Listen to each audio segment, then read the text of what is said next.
In our House, when someone gets elected, we seat them. We enfranchise their voters, Republican or Democratic.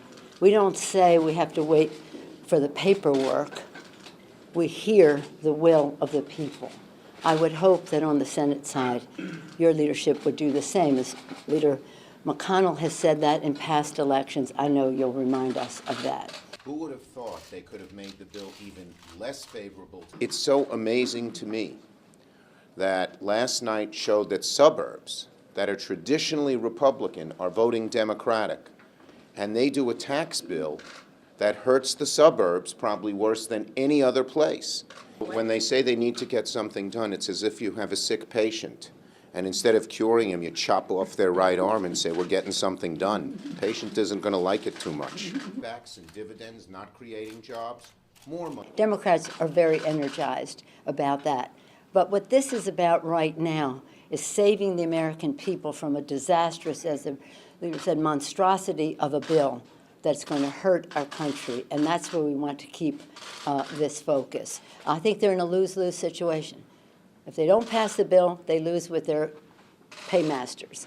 If they do pass the bill, they lose with the American people. Monstrosity of a bill that's going to hurt our country. But right now, we have to defeat this bill because even when we do win, to undo this will cost a fortune, and we shouldn't have to take this bad fork in the road.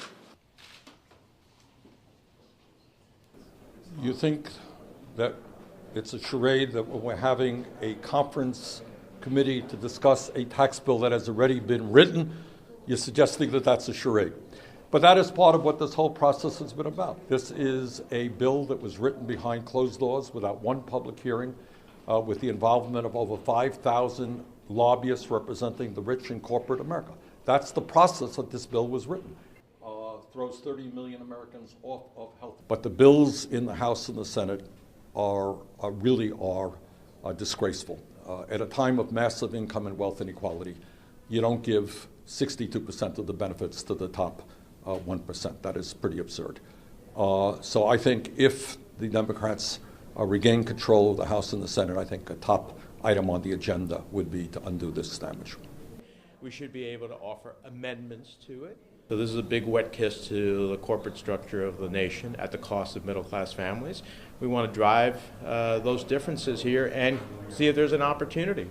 We'd like to have a score from the Joint Tax Committee and the CBO before there is a vote cast, and then we'd like to actually see what this bill looks like.